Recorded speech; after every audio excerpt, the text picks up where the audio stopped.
¿Qué tal? ¿Cómo están? Bienvenidos un jueves más a esta quinta esquina, este espacio en la 8 Valladolid, donde hablamos de actualidad.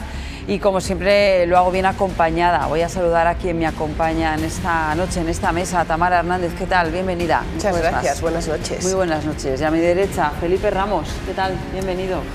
Muy bien, muchas gracias. ¿Nos hemos recuperado ya de la noche de ayer? Sí, nos hemos recuperado. Oye, qué fantástica noche, qué fantástica gala, enhorabuena. Pues sí, la verdad es que sí. Y sobre todo hay que agradecérselo a todos los asistentes, a los premiados, por supuesto, y a todas las personas con empresas colaboradoras que hacen posible pues que los premios La Posada sean un referente en Castilla y León. Lo son, desde luego. Unos premios en los que, pues, por cierto, tenía un papel muy importante todo ese sector agrícola, agroalimentario, del que vamos a hablar en esta noche con una persona que también estaba allí, a quien pudimos saludar. Nos acompaña en esta quinta esquina don Aciano Dujo, presidente de Asaja Castilla y León. Muy buenas noches. Muy buenas noches y muchas gracias. Bienvenido. Hoy nos ponemos un poco serios. Vamos a hablar ya de la actualidad. Por cierto, señor Dujo, que ha sido reelegido ya su 7º mandato al frente de Asaja. Eres eterno, ¿eh? Bueno, lo primero que quiero es sumarme, como has hecho tú, a dar la enhorabuena a la Posada, al mundo, a todos los que trabajan y sobre todo a los miles y miles de personas que, relacionadas con el mundo agrícola y ganadero, la transformación de nuestros excelentes productos, ofrecen en el día a día y durante todo lo que es el año y todo, siempre esos excelentes productos de calidad que sirven para alimentar a esta sociedad que bien se lo merece. Que sale de nuestro campo y de nuestra tierra. Y bien que os lo trabajáis. Bueno, comentaba, ese 7º mandato no es bueno, pues esta 7ª ocasión en la que es reelegido, y por delante unos retos que yo entiendo que ya están, bueno, pues para seguir trabajando por todo este mundo rural. Y entiendo con un objetivo en el horizonte, que es el de negociar como sea una PAC lo más beneficiosa para todos. Están en ello todos los involucrados y no sé qué va a pasar, porque la perspectiva era buena, pero bueno, se ha cortado ahí un poco de repente. ¿En qué situación está? Mira, en la agricultura y en la ganadería, los que ya llevamos, como tú has dicho, unos años al frente de Asaja y muchos más como agricultor... Claro, es que el 7º mandato por 4, ¿no? Por 4. Que son muchos años. Son muchos. 25 años al frente de Asaja de Castilla y León. Sí. Y 40 años de agricultor. Sí. Entonces, en este tiempo uno ya ha visto de todo. Nunca se pueden lanzar las campanas al vuelo. Tenemos una profesión al aire libre, que no tiene puertas, y por lo tanto, pues hasta que no se tiene el fruto no se puede decir de ello. Con ese respecto, pues estamos en plena sementera de la campaña 25-26. ¿Qué es lo primero que deseamos? Pues que venga un año tan bueno como el que tuvimos el año pasado, o este año. Por supuesto que mejoren los precios, porque si no, aunque teniendo buena cosecha, no tenemos rentabilidad. La siguiente cuestión importante es el tema de las enfermedades en el sector ganadero, que desgraciadamente todos los años nos sale una nueva y nos crea mucha incertidumbre, porque, como bien se sabe, lo nuestro es producir alimentos con todas las garantías sanitarias, con todo el bienestar de los animales, en buenas condiciones para que la sociedad pues disfrute de esos alimentos que nosotros producimos con todo el cariño del mundo. Y la tercera cuestión que tú has hecho alusión es la política agraria comunitaria. Estamos en plena negociación para el periodo 28-34. Y si en la primavera parecía que el comisario dio pues unos visos que alentaban al optimismo, cuando lo ha presentado la presidenta de la comisión, pues la verdad es que no es así. Hay una rebaja presupuestaria del 22%, se elimina el segundo pilar de la paz, que es el que se hace política en Castilla y León, se desaparecen los derechos, hay una reducción importante a aquellas explotaciones más profesionales, no se habla nada de la agricultura, de potenciar la comercialización en la Unión Europea con respecto a otras potencias mundiales, no se defiende al agricultor profesional, en definitiva, no nos gusta. Y por eso, precisamente, pues ya nos hemos manifestado en Bruselas cuando lo presentó la presidenta de la Comisión y volveremos de manifestación, liderados por el COPA, que es la Confederación de Organizaciones Profesionales a nivel europeo, el próximo día 18 de diciembre, coincidiendo con la cumbre de jefes de Estado, que van a ser los que tienen que aprobar o no, y ojalá sea no, el marco plurianual presupuestario 28-34.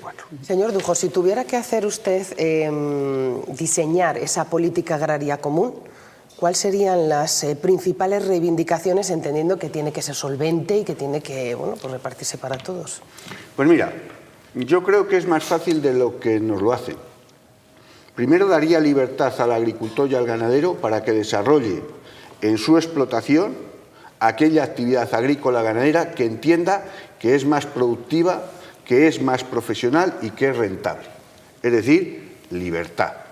La segunda cuestión, pondría unos fondos encima de la mesa para aquellos sectores que necesitan una ayuda, para aquellos que haya que potenciar. Y tercera cuestión, y sobre todo, intentaría por todos los medios apoyar a la agricultura europea para ser referente mundial en cuanto a producción, en cuanto a calidad y en cuanto a negocio y comercio fuera de ella. Con eso conseguiríamos justo lo contrario que está sucediendo ahora, que estamos haciendo acuerdos comerciales para que entren productos precisamente de otros continentes o de otros países para la Unión Europea. 2. Estamos desmantelando la política agraria comunitaria y es el nexo de unión de los 27 países para ser fuertes en contra de otras potencias mundiales. Y 3. Estamos poniendo tantas trabas agronómicas a los agricultores y tanta burocracia sobre papel que estamos echando a los agricultores, a los mejores, a los más profesionales del campo. Porque con estas condiciones, la verdad es que aun con años buenos como ha sido este verano, se gana poco dinero o se pierde dinero. Y dependemos pues, de los mercados, de que haya convulsiones, de que haya problemas y que eso nos altera gravemente la situación económica que nosotros tenemos. Y eso no es bueno, porque lo que el sector necesita es certidumbre a largo plazo, porque las inversiones que se hacen en las explotaciones, sobre todo cuando se incorporan los jóvenes, son muchas. Y todo esto porque me imagino que una de las máximas reivindicaciones, quizás la primera, la prioritaria, es que les escuchen, ¿no? Porque muchas veces les hemos escuchado que toda esta normativa se lleva a cabo por las administraciones de turno sin contar con el sector. Tienes toda la razón, pero es que ahora se da una paradoja que lo presentado por el Colegio de Comisarios, por la presidenta de la Comisión Europea, nadie le gusta. El propio comisario de Agricultura dice que no le gusta. Los partidos políticos a nivel europeo, es decir, los europarlamentarios, la rechazan frontalmente. El ministro de Agricultura la rechaza, las consejerías la rechazan, y entonces yo digo, todos los que hablan con nosotros resulta que están a nuestro lado y rechazan la futura PAC. Pero aquel que tiene que decidir la ha puesto encima de la mesa. Y esos comisarios y esa presidenta de la comisión no vienen del aire, son los representantes que han puesto cada país un comisario, el conjunto de los comisarios y la presidenta, los partidos políticos que lideran la Unión Europea, y por lo tanto nos están diciendo una cosa y están haciendo otra. Es hora de que se ponga claro sobre oscuro y den la razón al común de la gente, que es rechazar esta propuesta porque tiene, como he dicho, un 22% menos de presupuesto, porque elimina el segundo pilar, que es decir, el programa de desarrollo rural, porque no ayuda a los profesionales de la agricultura, porque no potencia la producción y la comercialización de productos de calidad, pero se tienen que definir, se tienen que poner claro. Es cierto que la PAC entrará en vigor el 1 de enero del 2028 sí. Y que ya estamos acostumbrados que al final se aprueba los últimos días del 20 de diciembre del 27 en una reunión maratoniana de los jefes de Estado. Esperemos que en este periodo se pueda dar la vuelta a esta situación mala que proponen para la Unión Europea y cambiarla a una situación beneficiosa en la cual el objetivo es producir los alimentos para que seamos autosuficientes en la Unión Europea y para que sigamos siendo una potencia exportadora. España es el 7º país del mundo en potencial de exportación y así tiene que seguir siendo, porque nuestra referencia es la calidad y de esa sabemos y tenemos mucho. Pero ya, baja el terreno, está hablando de Europa, claro, es que Europa manda. Y es verdad que es contradictorio que todo el mundo esté en contra, pero la propuesta que está encima de la mesa, está encima de la mesa. Veremos si de aquí a 2027 tenemos tiempo, se puede cambiar, pero es verdad que el Ministerio la rechaza, la Consejería la rechaza, ustedes la rechazan y todo el mundo parece que la rechaza, incluso a nivel europeo. Pero baje sobre el terreno. ¿Cómo afecta a Castilla y León? ¿Cómo afecta al campo de Castilla y León? ¿Cómo afecta a los ganaderos y a los agricultores de Castilla y León esta PAC que está encima de la mesa y, como usted dice, recorta un 22%, elimina el PDR, no defiende al agricultor profesional? ¿Baja el terreno? ¿Cífrelo en Castilla y León? Vamos a ver, al día de hoy es imposible dar cifras exactas porque depende luego de la voluntad política. Bueno, pero digo, y dependerá un poco del reparto y la negociación que se haga dentro de los gobiernos y dentro de España de las comunidades autónomas. Hoy, el presupuesto que la PAC tiene para el periodo 21-27 son 387.000 millones. Lo que la Comisión ha propuesto para el periodo 28-34 son 300.000 millones, un 22% menos. Si Castilla y León todos los años tiene 1.200 millones de euros, de los cuales aproximadamente 950 es PA y 250 es Programa de Desarrollo Rural, si hacemos una reducción del 22%, ni más ni menos, pues nos quedaríamos, en vez de 1.200 millones, en 936, 960 millones. 2. Perderíamos el segundo pilar de la PAC. Ese se pierde, que son 250 millones, que vienen mayoritariamente de la Unión Europea en un 75%, cofinanciado con el Ministerio y la Consejería de Agricultura. Pero eso viene fijo para el sector agrario. Lo que ahora pretende la Unión Europea es que eso se englobe a los Estados miembros entre todos los fondos que vienen de la Unión Europea y que el Estado miembro pueda decidir lo que destina al sector agrario, lo mismo, menos o más. Eso nos preocupa, primero, porque no estaríamos hablando de la misma política dentro de la Unión Europea, y 2, porque bien se sabe que si tú englobas los fondos, hay posibilidad de que el gobierno de la nación o el gobierno de la Junta pueda detraer fondos de agricultura para otros fines. Si eso fuese así, está en peligro la política de incorporación de jóvenes, la política de modernización de explotaciones, la política de regadíos, la política de apoyo a los sectores ganaderos o sectores estratégicos como la remolacha o otros cultivos. Entonces, bajando al terreno, sería el mazazo más grande que ha percibido Castilla y León de la política agraria comunitaria. Si a todos nos hace daño, a Castilla y León más, porque luego hay otra cuestión. Nuestras explotaciones, por ser de cereal, con poco rendimiento, con poca rentabilidad, tienen una extensión bastante grande con respecto pues, a frutas, a hortalizas, a viñedo, a olivar. ¿Qué quiere decir? Los pagos de la PAC en Castilla y León por agricultor son más grandes que otros en otras comunidades autónomas. Cambio de pago de la PAC también es importante. Desaparecen los derechos y se pasa a un pago por explotación según la superficie que uno tenga, que se llama decreciente. Aquellas explotaciones de menos de 3.000 euros no tendrían casi controles ni obligaciones, eso nos perjudica porque no es el modelo de Castilla y León, y en el modelo de Castilla y León, que está entre los 20.000 y 50.000 euros de ayuda al año, se le perjudica porque hasta los 20.000 euros se le da el 100%. De 20.000 a 50.000 se le reduce un 25%.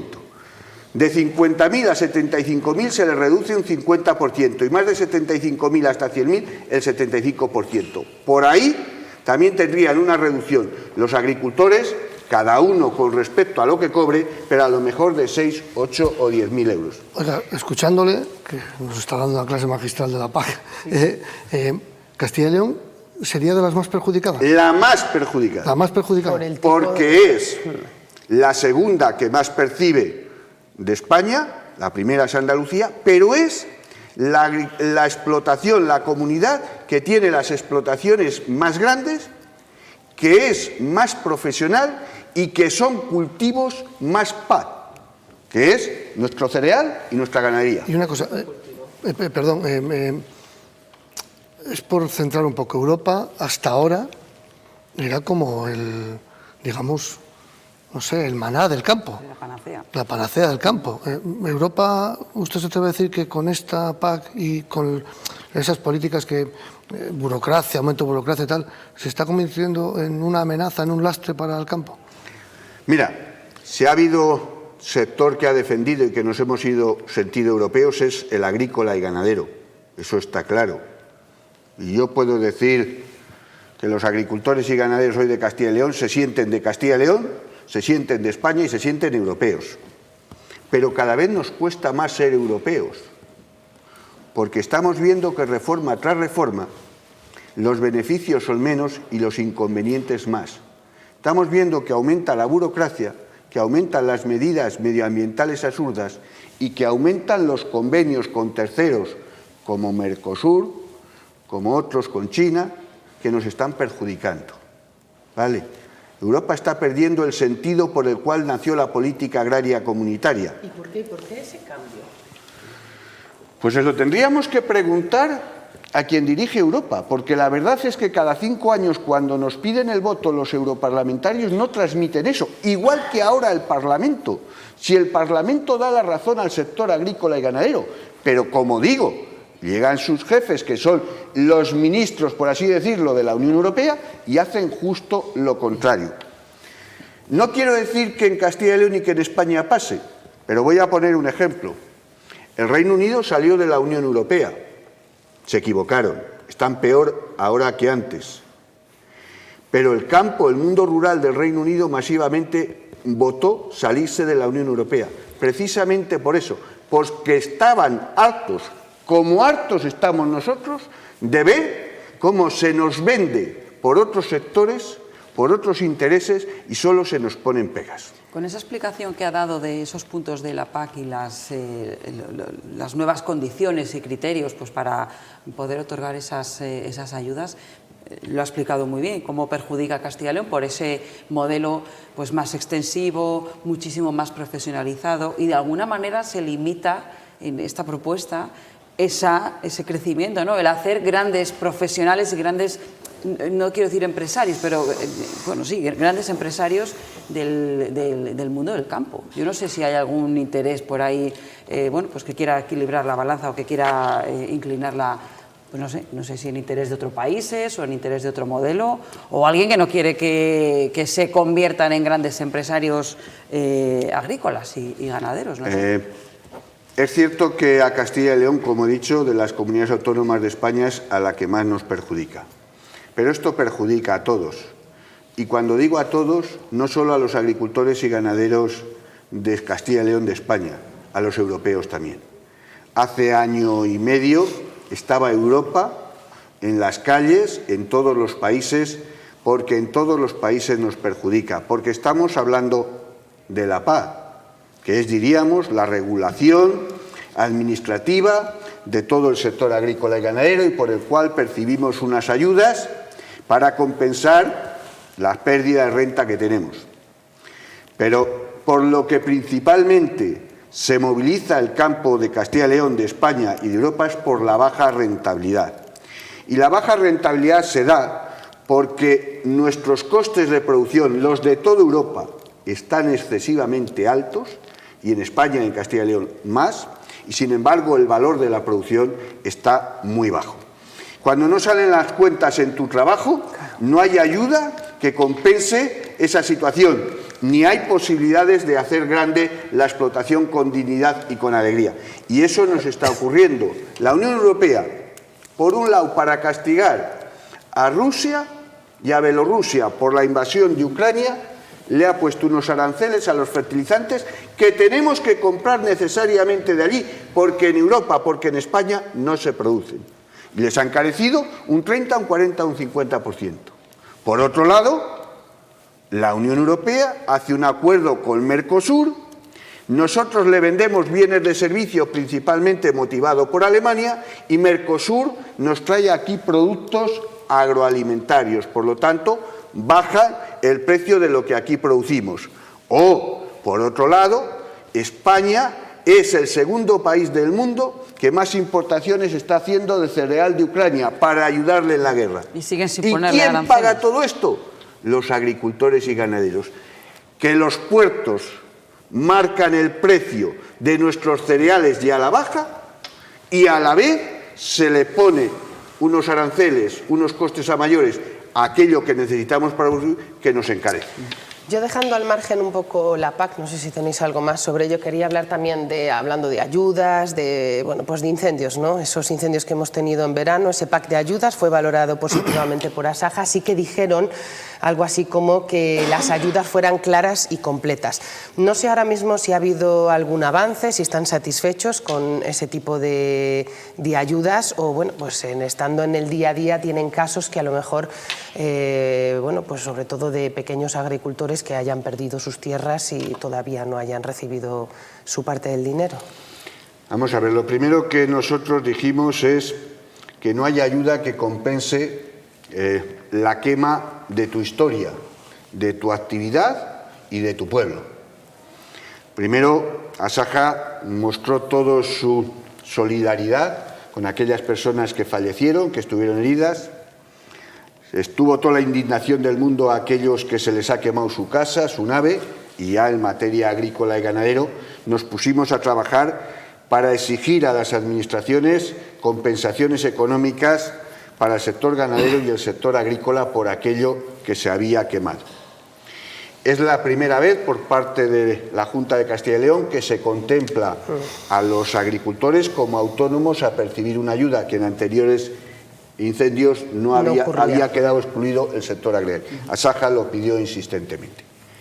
Las ayudas de la Junta de Castilla y León, tengo que decir que fueron ágiles, que estuvieron bien recibidas, que han más o menos abarcado todo el territorio en alimentación y en sufragar todas las pérdidas que ha habido.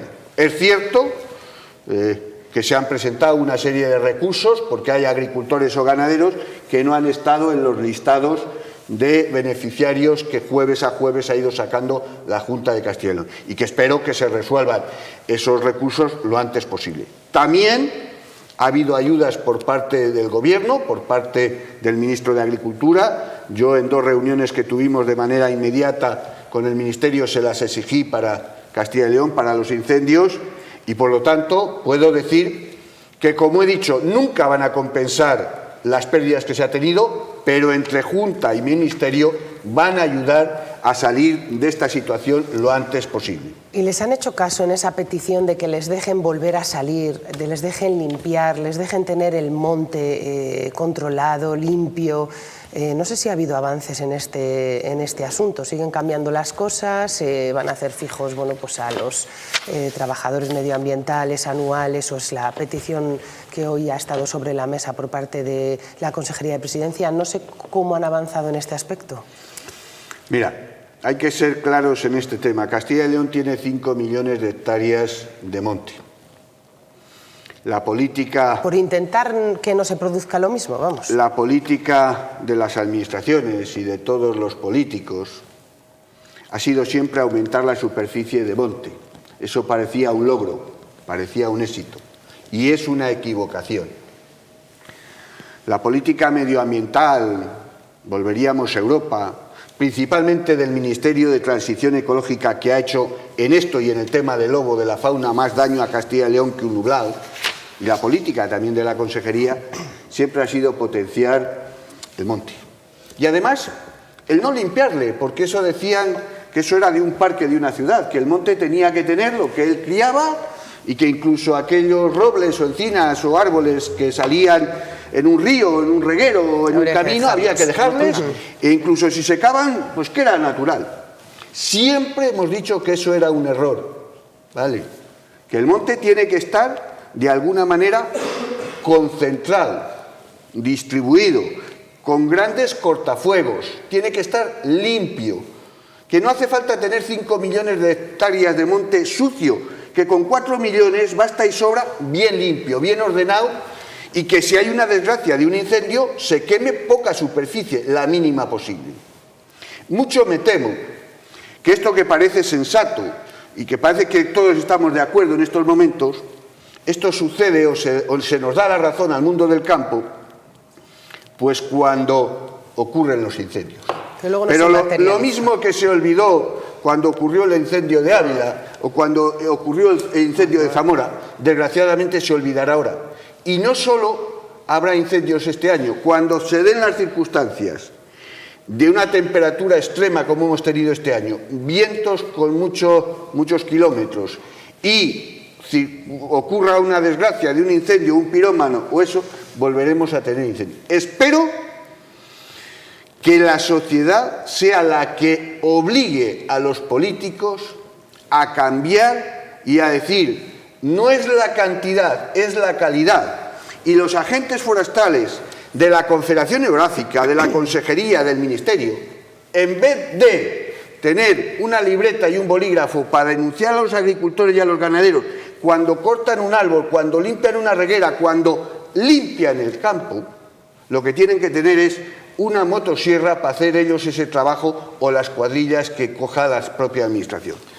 Oiga, otro tema también que salía precisamente aquí en la Quinta Esquina la semana pasada era la polémica esta de las macrogranjas en los espacios de viñedo y de denominaciones de origen. Y el presidente de la denominación de origen de la Ribera del Duero decía que era hora de que la Junta pusiera coto a la posibilidad de que hubiera esas macrogranjas en entornos de viñedo. ¿Usted qué tiene que decir a eso? Primero, lo he dicho 1000 veces, no existen macrogranjas. Son explotaciones ganaderas del sector que sea. Llámele usted como quiera. Pues llamémosle explotación ganadera. Poner coto en las explotaciones ganaderas en entornos de enoturismo, de viñedos, que son... Explotaciones turísticas. Explotaciones ganaderas, que tienen la mayor regulación, que la ha puesto el Ministerio consensuada más o menos con las comunidades autónomas y que es reciente su regulación.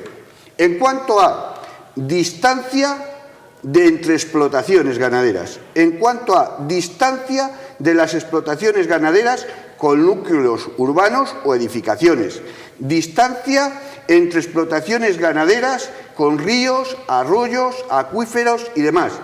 Por lo tanto, como he dicho, el campo no se le puede poner puertas. Hasta hoy hemos convivido todos. Con sentido común no hace falta hacer más leyes. Y, por supuesto, Asaja está en contra de que se prohíba instalar una explotación ganadera al lado de un viñedo. ¿Y por qué no la remolacha o por qué no otro cultivo? Es más, pero usted no ve que hay explotaciones o hay viticultores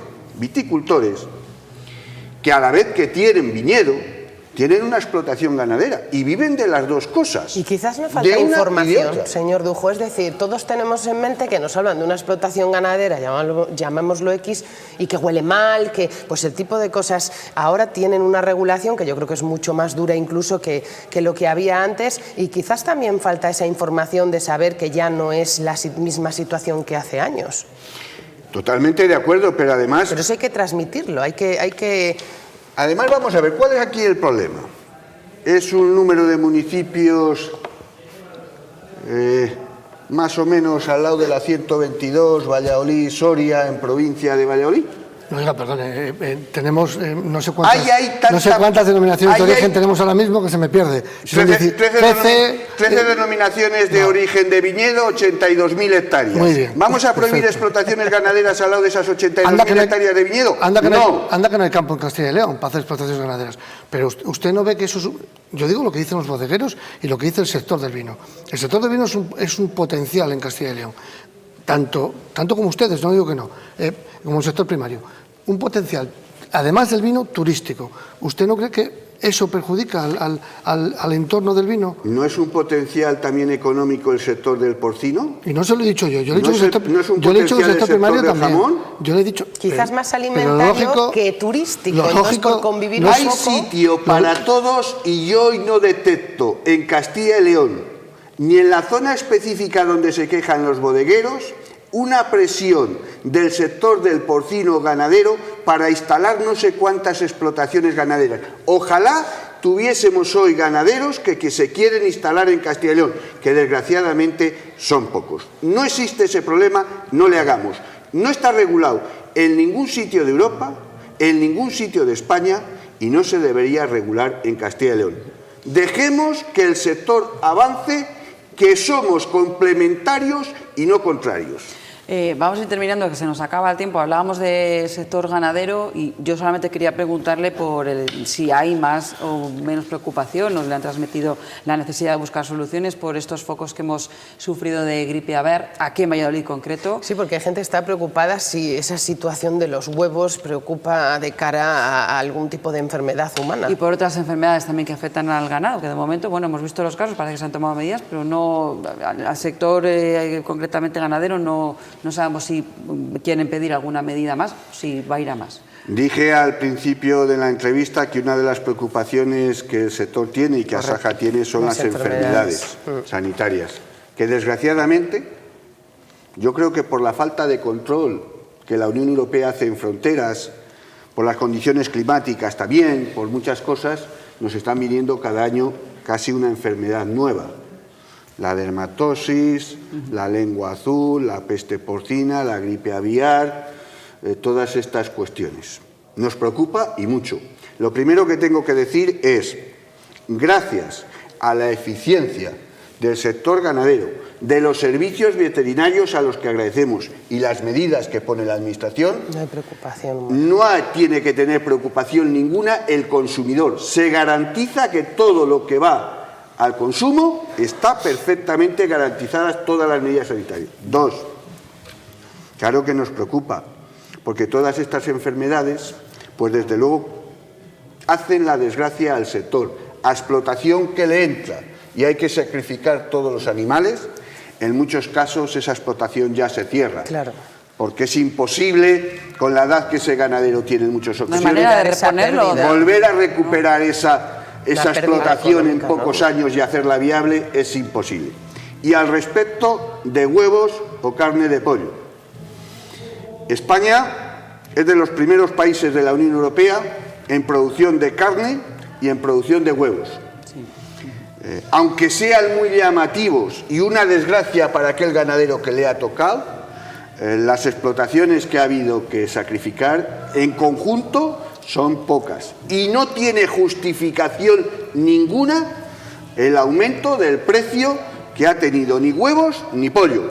No se debe ni más ni menos que a la especulación de ciertas cadenas que quieren hacer el agosto en diciembre. Y se escudan en esas situaciones. Pues se nos ha terminado el tiempo, pero bueno, yo creo que ha sido bastante claro en todas las cuestiones que se le ha planteado. Don Aciano Tujo, presidente de Asaja Castilla y León, muchas gracias por venir una vez más a esta Quinta Esquina. Pues muchas gracias a vosotros, estoy tremendamente agradecido de que me invitéis y a vuestra entera disposición para informar a los agricultores y a los ganaderos y a la sociedad vallisoletana de Castilla y León en su conjunto. Muchas gracias. Tamara, gracias también. Yo voto por otros 7 años. Bueno. Yo creo que son muchos ya.